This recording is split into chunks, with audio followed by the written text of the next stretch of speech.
记得这几年一直很火的网络小说《南派三叔的盗墓笔记》和天下霸唱的《鬼吹灯》吗？这两部小说近年来都被改编为影视，尤其是以陈坤、黄渤和舒淇三人主演的那部《鬼吹风之寻龙诀》电影，票房口碑双丰收。说起来，盗墓活动自古以来就有，最有名的莫过于东汉末年军阀割据势力之一的曹操，为了筹措军饷而设立的摸金校尉，这应该是中国历史上少有的一个官方盗墓团伙。而现实中说到盗墓，说到摸金校尉，就不得不说一位现实版的胡八一姚玉忠。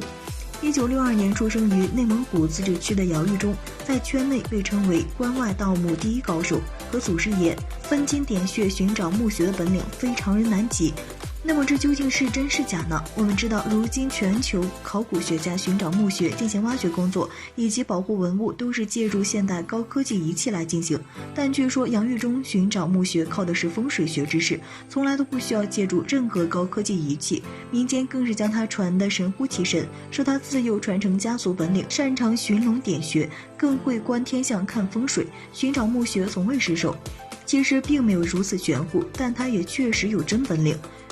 姚玉忠盗墓多年，被捕后才挖出了更多的真实背景。他的父母只是内蒙古赤峰的寻常农户，家中贫寒，祖祖辈辈也不懂什么风水考古的知识。姚玉忠在家排行老三，小学没上完就因为交不起学费而辍学，在家务农。不过他从小头脑灵活、聪明，爱看书，不仅继承了家里编箩筐的手艺，还干过贩卖羊绒、搬砖等工作。一次偶然的机会，他发现了一条生财之道，那就是盗墓和贩卖文物。据说姚玉忠家乡赤峰山一带5、6千年来繁衍过很多的先民，在这里不仅有氏族社会遗迹，也有繁荣一时的游牧政权建立过部落都城，并且挖掘出过神女庙、金字塔等建筑。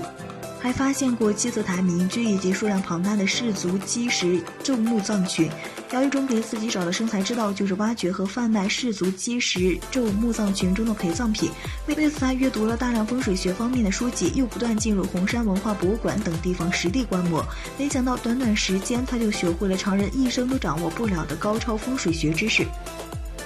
仅仅靠着一只手电筒和几根钢筋制成的工具，他就能够准确找出墓穴所在，并且判断出墓穴所葬是什么身份的人物，准确率达到惊人的80%。从上个世纪80年代开始，姚玉忠接连出手挖到了很多春秋时代的古墓，声名渐渐发迹，收获也是水涨船高。据不完全统计，仅2013年到2014年的这1年时间，他就挖了200多个古代墓穴，偷盗和贩卖的文物古董价值不下6亿元人民币，可谓行家里手，完全是盗墓界的扛把子。但是常在河边走，哪有不湿鞋？姚玉忠最终还是因为盗墓痕迹处理不慎，被公安机关锁定给抓获，并且还因为绑架勒索等数罪并罚，最终于2015年被判处死刑。值得一提的是，在姚玉忠被抓获后，他的账户上却没有1分钱，全被他这么多年出入赌场挥霍一空。个人认为，姚玉忠在风水和盗墓上可谓是天赋异禀，可惜好刀没有用在刀刃上。为了追求钱财，他迷失了自己，没有将真才实学用在报效国家和促进考古学、墓穴文物的保护工作上，可惜了。你们认为呢？